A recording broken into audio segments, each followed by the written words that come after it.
All right. Hi, everyone. Thank you for joining us for today's webinar. My name is Kenneth Johnson. I'm the Sales Development Rep here at Mission Control. And today's webinar will be led by Ben Savage. He's an account exec here with our team and also a Salesforce certified admin. Mission Control is one of the leading project management solutions built natively on the Salesforce platform. And today we're going to be presenting Mission Control Overview. Now, during our presentation, we'll be providing some detailed info as well as covering some key features surrounding Mission Control. Should you have any questions along the way, please type them into your Zoom question box and we'll get to those questions towards the end. Now, without further ado, I'll be turning our time over to Ben. Over to you, Ben. Thanks, Kenny. Appreciate the introduction, and it's great to be speaking with everybody today. We'll jump right into our Mission Control slide deck here, and we'll take a look at all of our key features within Mission Control. So Mission Control is built natively on top of the Salesforce platform, and there's a number of benefits in using a native application. For example, the same way that you can customize Salesforce, you can also customize Mission Control. This means you can add in custom fields, modify your page layouts, build out your own business logic with things like validation rules, workflow rules, process builders, etc. Additional benefits include that any type of analysis that you need to do on your project data, you can do that using standard Salesforce reporting and dashboard tools. You can even access your Mission Control data on the go within the Salesforce One mobile app. And being natively built on the Salesforce platform means there's no integration required because everything's contained in your instance of Salesforce. Getting Mission Control installed and set up is a really quick and an easy process. It is just going to take you a couple of minutes from the AppExchange. And everything we're going to cover in this demo today will literally work out of the box for you. Being natively built on the Salesforce platform gives Mission Control a familiar interface, and we support both Classic and Lightning. And while we do support those, and today's will be shown in Lightning version, you can also expect Classic to be supported as well. So next, we'll touch on our licensing. In order to have a Mission Control license, you will need a Salesforce license, and here are the different license types that will work on top of. So Mission Control is made up of a collection of custom objects that are installed into your instance of Salesforce. And just as a quick reminder, an object is a term that Salesforce uses to describe a table within the database. So we start off with the going to be a resource on the project. It can be a Salesforce user. Alternatively, it can be linked to a Salesforce contact. And underneath each role, you can account for any type of skills they're capable of doing, teams that they're a member of, and any holidays they have that are annual leave, sick leave, public holidays, and so on. And why that would be important and come in handy when resourcing a new project is you can say, all right, I've got to have somebody with these skills on this particular team and accounting for any holidays, and you're able to choose the most appropriate person for your project. So on the project level, we're going to track to two types of financials, your billing rate and your cost rate. Billing rate, what we're charging the customer to do the work, what we're paying our people to do the work for us. By tracking both of those, you're able to keep track of the profit and loss within the project. Now underneath the project sits the milestone. Think of this as a stage, a phase, or a sprint within the project. And underneath there, you're going to build out your actions. So actions are tasks that are required on the project. They'll have an action owner, a start date, an end date, and how much effort or your hours scheduled. You can only have one action owner. You can pull in a contributor to help deliver that particular action within a project. Underneath there, you can build out a checklist items, and those are a set of subtasks that are going to sit underneath your action, and you'd simply check those off as you go through. You also have the ability to record time. So by logging time, that's going to roll up into the action, milestone, and project, and that's going to give you the ability to do a comparison between our scheduled effort, our actual effort, to see if you've delivered more or less efficiently than you thought you would. Additional objects that are going to sit underneath the project, you've got the ability to keep track of any type of expenses that you're incurring. You can also keep a log of any risks or issues that you're concerned about, as well as increasing or decreasing your budget based on change requests. Also, you can handle any type of purchase orders. If you need, you can also generate invoices relating to your projects. And within those invoices, you can have tax rates applied. You can have multiple line items. You can even issue a PDF of that invoice, as well as record payment back against the project. Then sitting above the project level, you have your program. So the program ultimately is comprised of, in there you can be capturing high-level requirements and documenting out detailed user stories. Next, we're going to take a look at our key features within Mission Control. So we're going to start off with the console. The console provides you quick launch access to all of those key features within Mission Control. And think of this as the gateway into the. Our project overview is going to give you a 360-degree view of one particular project. Next, we'll take a look at our whiteboard. So this is going to be your Kanban interface, and it displays all of your actions as if they were sticky notes stuck on the whiteboard in an office. And what you're able to do here is you can drag and drop progress. You can do things like collaborate with colleagues by chatter. You can also mark off checklist items and record time as well. So coming into the scheduler, this is your resource planning tool. Down the left-hand side, you've got across the top, you've got a timeline from 1 day to 52 weeks. And then you're showing any type of work that's been allocated to each person, plus any upcoming holidays. Then jumping into your hours total right here, you're able to see if there's any bottlenecks or areas that you have to address if someone's over allocated. The Gantt chart is going to visualize your project timeline. Now the Gantt chart's fully interactive. You're able to drag and drop to reschedule. You're able to do a comparison between your actual and your baseline dates. You also have the ability to export this Gantt chart as a PDF if you want to share that with any external stakeholders. So within your timesheet, this is going to be one of the many ways to log time within Mission Control. And the timesheet's going to load up for an individual person for a particular week, and it lists everything that's been assigned to that person. So whether they're an action owner, they could also be a contributor, they can log time across each day of the week while submitting any notes. The Create Actions and Assignment Wizard are 2 pages that come together to provide you with a really quick and efficient way to build out the details of a new project. So what you're doing here is you're creating all the actions and that you need to specify whether they're billable or non-billable effort when you're looking to get that work done. And then using the Resource Assignment Wizard, you're able to find the most relevant person capable of doing that work. So you can filter down based on teams, you can filter on skills or skill proficiency, and then that's going to give you a list of everybody that matches that criteria, and you're able to see their real-time work allocations. Then you simply drag and drop the action owner or contributor down and assign the work off from there. We also have the ability to clone projects as well. So think of this if you're building out a template and cloning the process from there. If your process is fairly repeatable, then you don't have to build a brand new template each time of that project. You're able to make a copy of it. And through that cloning process, it's going to let you copy off the milestones, the actions, the checklist items, and any contributors. So the program planner is going to sit above your project, and you're able to use a program planner to build out a detailed roadmap of the work that needs to be delivered. So in this example, what we're doing is we're building up our requirements where I can be documenting detailed user stories. And then once you've built out that backlog of requirements, you start allocating them under the individual projects. Then you builder, you're going to start mapping out that project plan. So what you're doing here is you're showing all your milestones across the top, and then I've got my requirements over on the right. I'm simply able to drag and drop those requirements underneath any of those milestones, and they'll convert the requirement into an action, and they're ready to be scheduled on that project.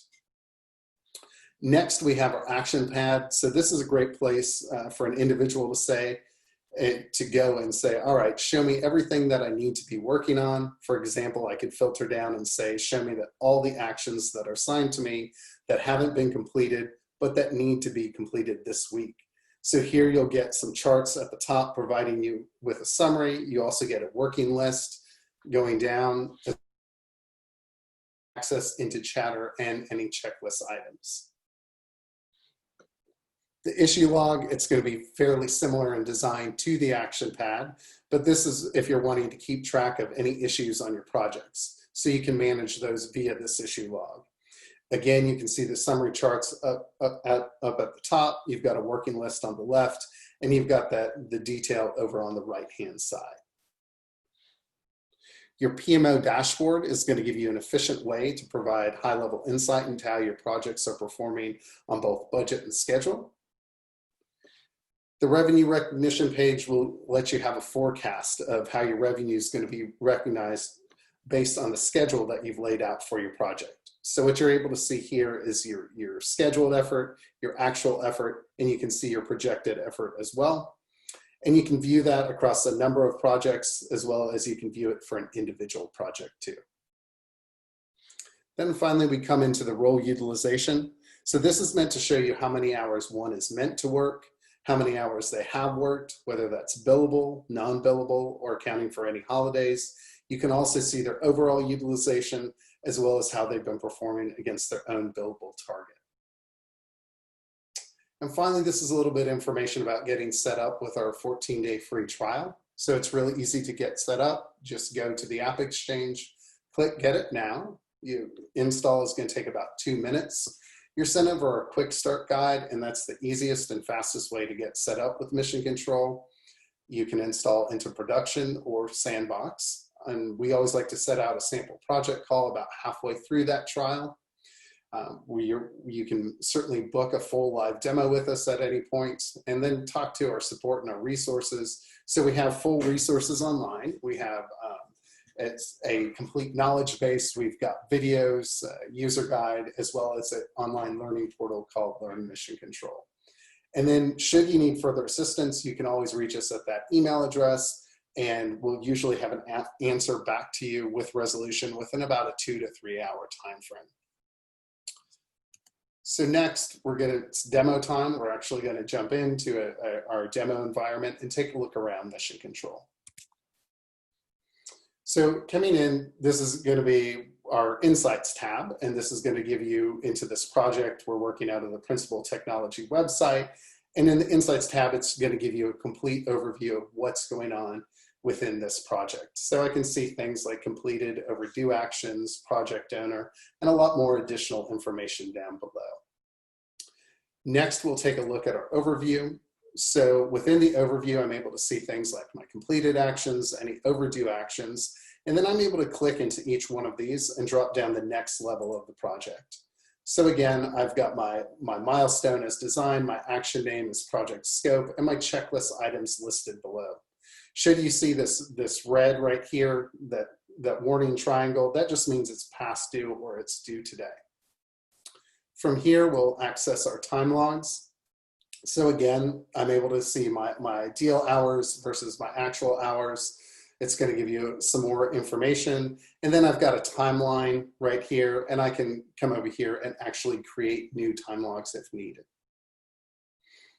From here, I'm able to take a look at my expenses, what's pending, what's approved. You can break that out by expense category, and then see your anticipated, your actual, both billable and non-billable from here. And you can easily see if you have any that are pending versus approved. Next, risk logs. So think of risks within the project as something that hasn't yet occurred, but could have impact on the project. So here you've got your summary charts that you're able to see. Down below, I can quickly identify any type of risks that might be against this project. And if I need additional information, I can come over here into the actual risk detail. Coming into our issue log, it's going to be laid out in a very similar fashion. Again, you've got your summary charts up at the top. I'm able to see any type of issues down below. And we think of an issue as something that actually has occurred and impacted the project. So again, if it's this particular one that there's a broken link on the About Us page, you're able to see any type of details around that particular issue, as well as if you need to access into Chatter for your team's communication. Next, we'll take a look over at our billing. So here you're able to see whether that's an invoice or a credit. You can see your budget, your amount invoiced, anything that's remaining, as well as the amount paid and anything outstanding. Here's where you would create your billing events and then your billing event items underneath there. And again, you're able to issue whether that's a credit or an invoice. And then finally, within the project overview, we'll take a look at our Gantt chart. So again, when you come into this is your complete project timeline. It's fully interactive. I can drag and drop to reschedule. Should I need to make any changes here, you can do that. Also, it's very easy to create dependencies within, identify any critical path that you might have. Also note, you can export this as a PDF should you need to share that with any external stakeholders. So next, we'll take a look at our scheduler. So again, when you come into this, think of this as your resource capacity planning tool. Down the left-hand side, you've got your resources of everybody that is on your team. Coming across the top, you can see from 1 day all the way up to 52 weeks. And this is showing all of the actions or the work that they've been assigned. So you can hover over, you can see what they're working on.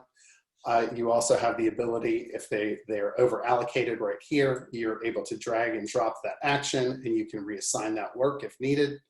You can also extend that work or move it as needed from there. And any changes that you might make, you'll notice that orange triangle, you would just go off and click save there. From this particular view, you can come into your hours total.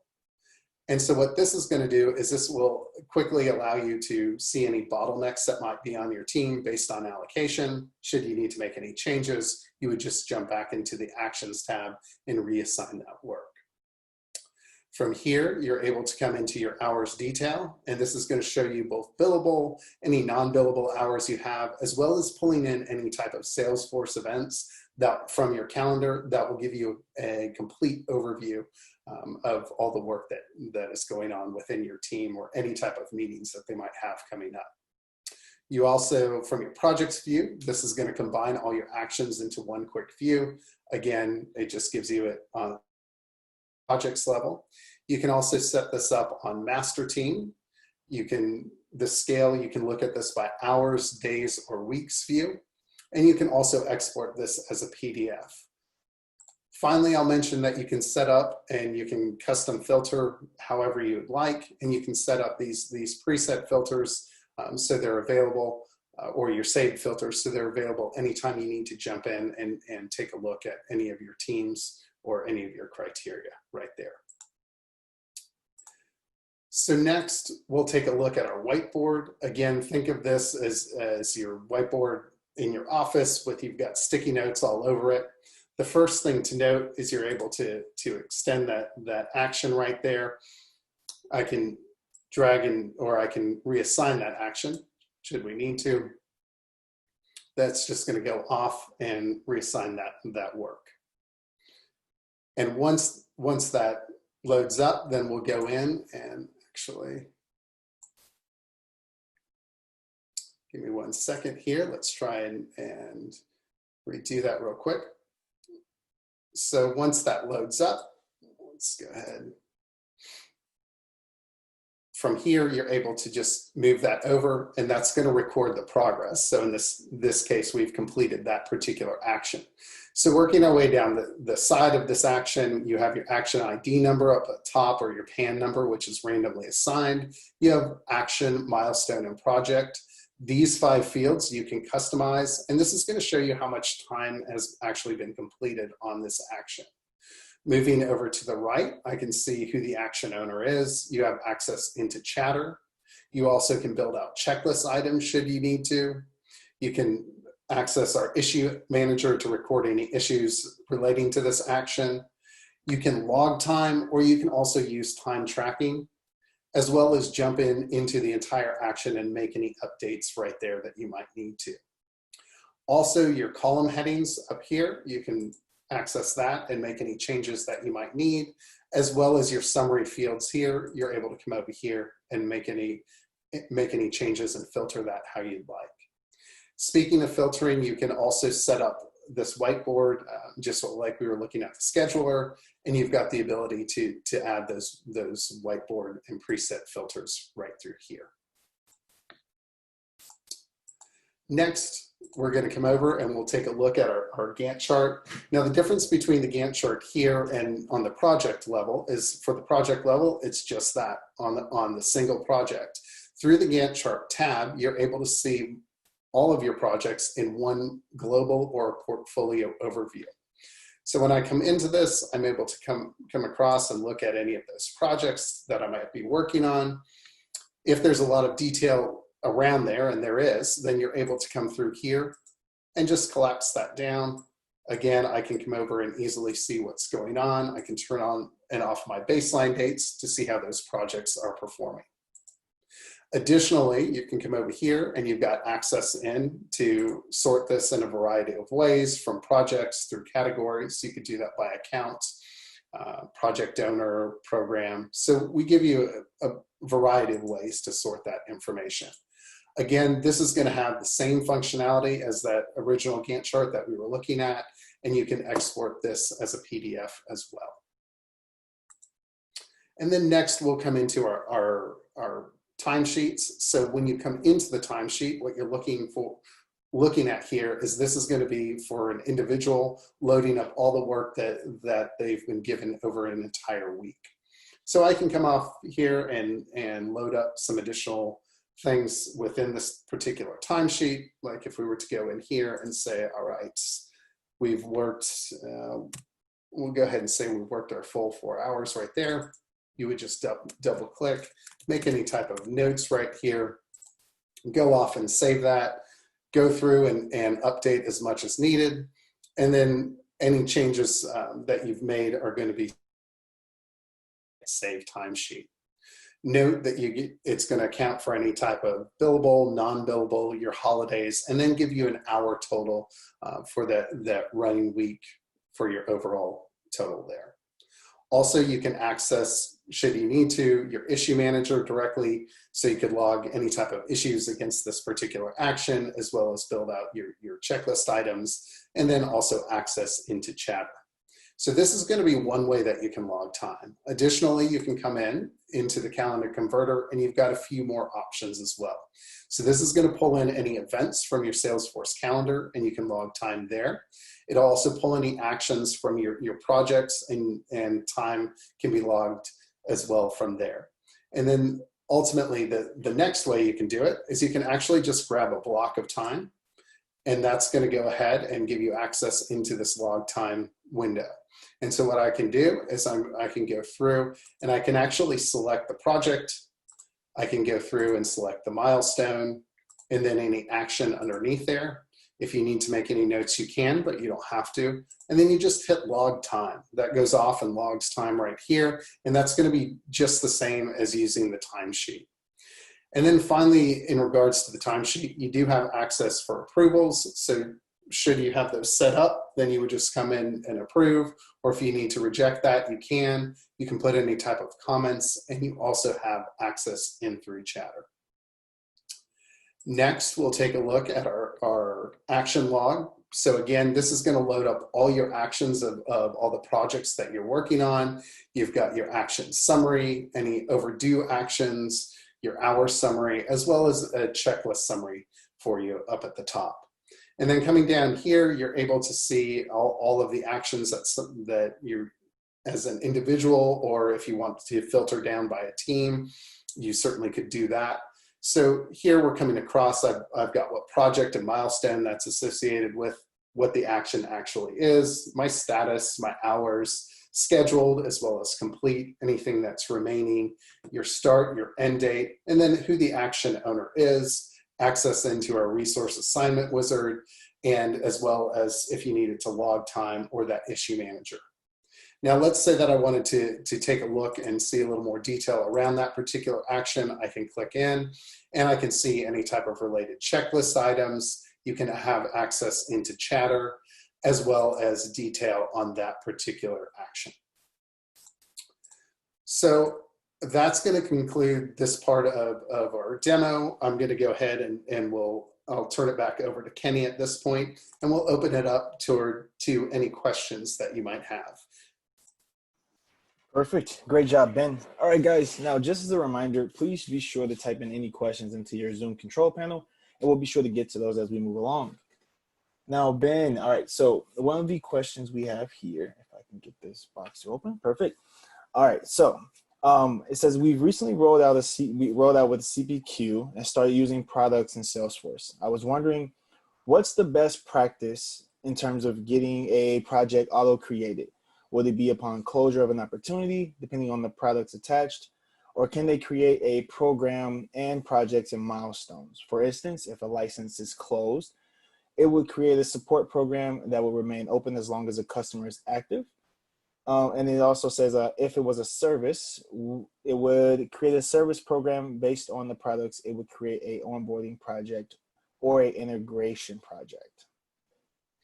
Okay, so let's take that one, and congratulations on rolling out CPQ. When I'm looking at that, we have an auto generation, project auto generation setting. And so essentially what that would do is if you have it on a closed won opportunity, that's going to allow you to make a complete clone of an entire project. So you'll be able to pull on all of that information, including your milestones, any action items, checklists, and contributors underneath there. Should you use it underneath the actual projects, the products on that closed won opportunity, then it's actually going to pull in milestones and any actions specifically associated with those particular products underneath there. So let me reread here. For instance, if a closed one would create a support program as long as the customer is active. So within reference to those two, if you don't care, if you can send us an email and let me set up some specific time with you directly, and we can handle that particular question and what you're asking around that. I'll need to research a little bit more into it for you. All right. Perfect.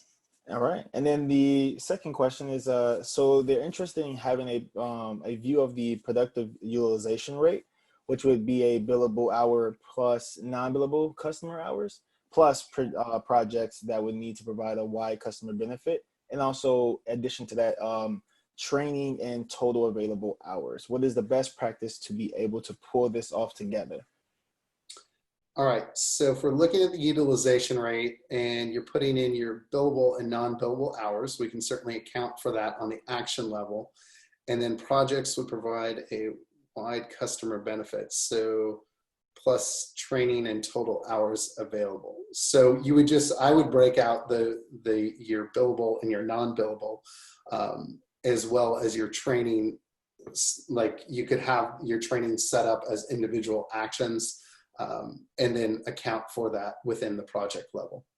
Again, we'll be able to help get you set up with that as well. Right. Perfect. All right. And then another question is, thoughts on custom fields under the mission control and project object. Is this a best practice? It's as far as if you're looking to relate that information, you would be able to like create a lookup field if you needed to within there. Again, let me do some more research on that, and we'll get back to you on that one. Perfect. Okay. And then so we have another one. So this one is, not all of the users have access to mission control. How could these users view a status of a project? For instance, if a customer success rep wants to see where the customer's implementation project is, can they view that? Can they not view it unless they have access to mission control? Sure. So within that, one way is through our weekly project status report. On each project, you can set up key stakeholders. So you would be able to make that customer success rep a stakeholder within that project, and then they can receive that weekly digest, and it's automatically sent to them, so they would know what's going on within that project. Perfect. All right, so we have another question, and it also says on the timesheet, if we have internal meetings or someone has time off for a holiday, would they have to create a project called internal meeting or something like that for the individuals to track that time? Or is there another way to track non-project specific time? All right, so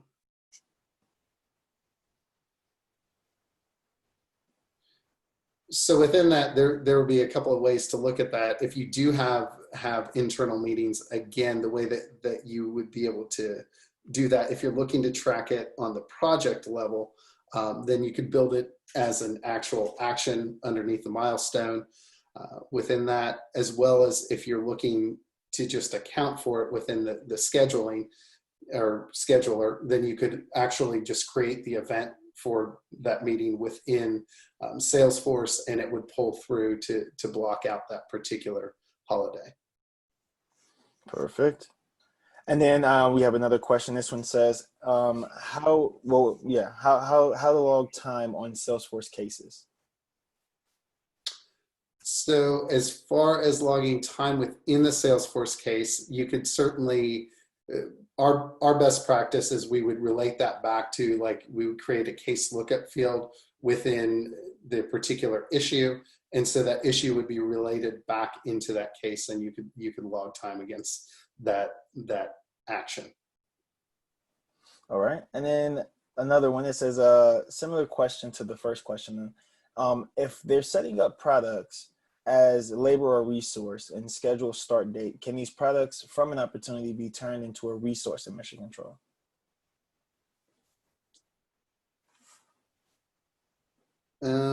Okay, so if we're setting up, let me read this one more time. Yeah. If we're setting up the projects as a labor resource, scheduled start date, can the products from the opportunity be turned into resources on mission control? So certainly using the project auto generation, you could, on a closed won opportunity, create a project. And if you have the resources already assigned to that project, then you could just have that cloned and it would automatically be ready to go. Perfect. And then we have another one that says, when moving an action from the in progress column to the completed column or changing that status to complete, can you help her understand why the end date doesn't update with the date it was completed? They would like to be able to report on that completed date, but it doesn't appear you can do that since there isn't a completed date field on an action. How might this be solved? Let me do some additional digging with our solutions engineer on that particular one, and we can get back. If you would provide your email down in there, then we'll be able to get back with you on that particular question. Perfect. And then looks like we have one final question here. So it says, can I include a company logo anywhere in your software? So it's not going to be anywhere within the software, but there are many places that you can. You're able to include that within the Gantt chart, within the invoice, our daily digest, and then also the weekly project status report. Perfect. All right. So it looks like we've covered all of our questions. I'd like to thank everyone once again for joining our webinar. We appreciate you attending, and we'll send out a follow-up email where you're welcome to schedule an initial requirements call with me, or install our 14-day free trial, which will definitely provide you with some useful resources like our quick start guide, which is the easiest way to get started with mission control. So should you have any questions, feel free to reach back out. Those of you who have provided your emails, we will definitely be connecting with you as soon as possible. So thanks everyone once again, and have a great weekend. Thanks everybody. Appreciate your day. Take care. Bye.